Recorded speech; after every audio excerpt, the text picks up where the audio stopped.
Chapter 22. The Right to Bear Arms.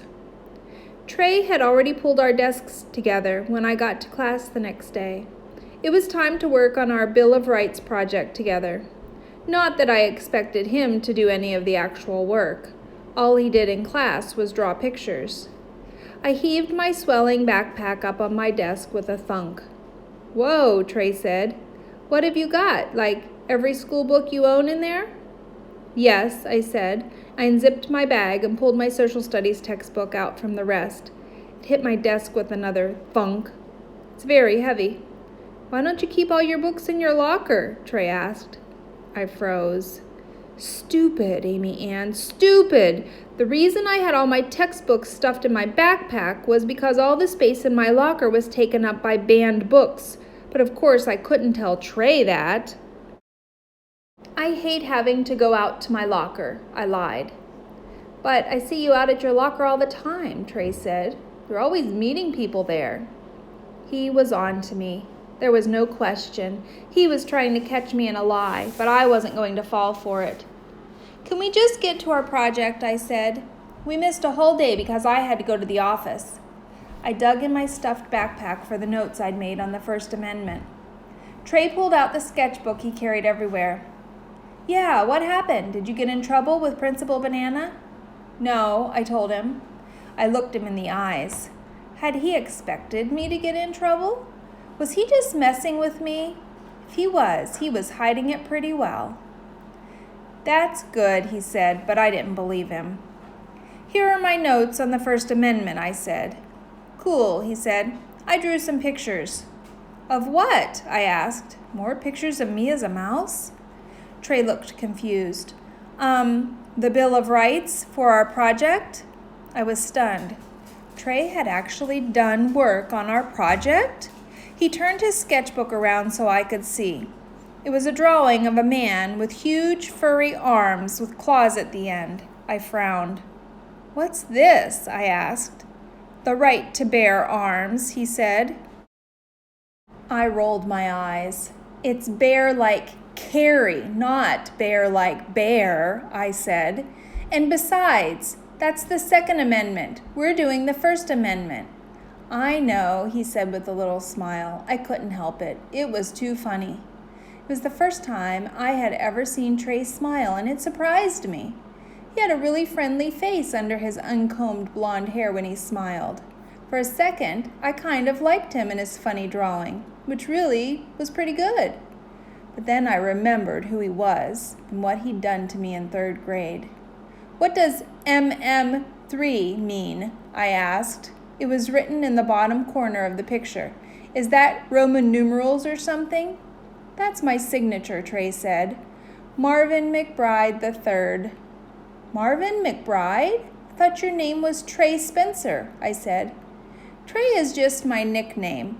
And my mom and dad divorced when I was in kindergarten, and they both remarried," he said. "McBride is my dad's last name. He's a commercial illustrator. He lives in Atlanta with his new family. My mom married a guy whose last name is Wheeler, but she'd already gone back to using Spencer. That's her maiden name." "Oh," I said. I didn't know what else to say to that. "Did you do anything on the First Amendment?" "Yeah," Trey said. He flipped to another page where he'd drawn a picture of people bowing down before a weird-looking alien coming out of a UFO. What is this?" I asked.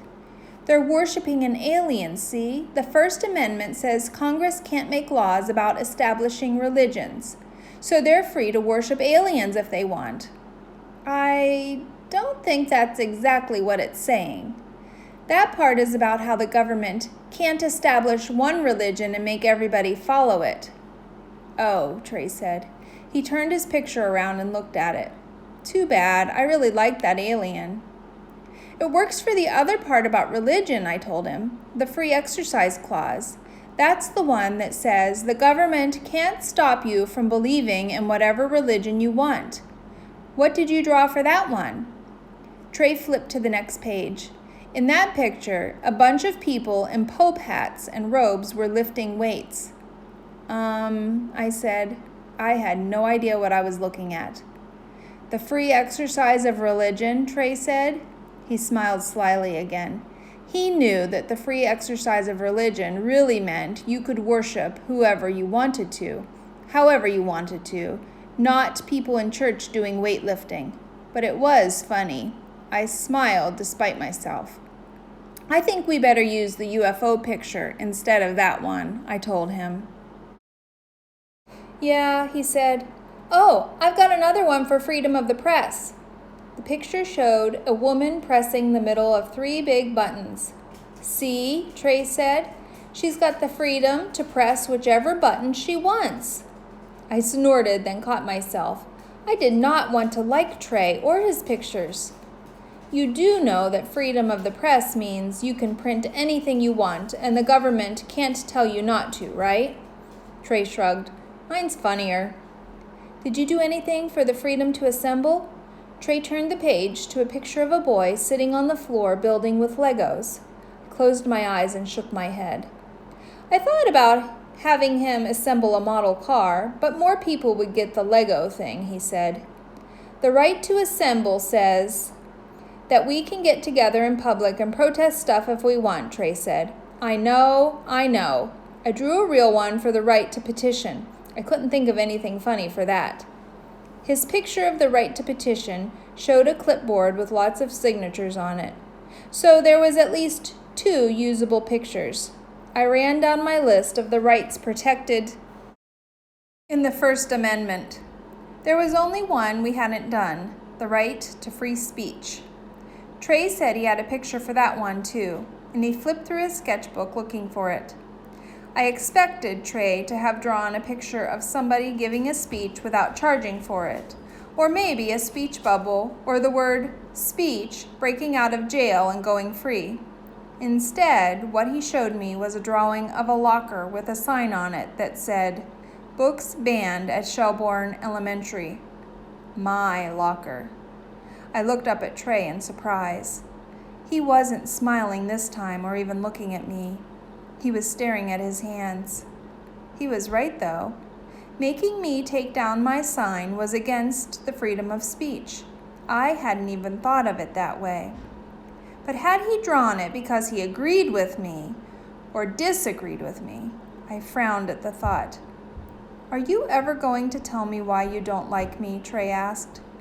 You shouldn't have to ask, I wanted to yell. You should know that your mom is an awful person for banning books, and you're an awful person for spying on me and drawing that stupid picture of me last year. Instead, I just grabbed the edges of my chair and stared angrily at my desk. Mr. Vaughn announced that it was time to put away our social studies and get out our vocab books. Okay, well, I'll work on the others and show them to you when I'm done, Trey said, and he dragged his desk back across to the other side of the room.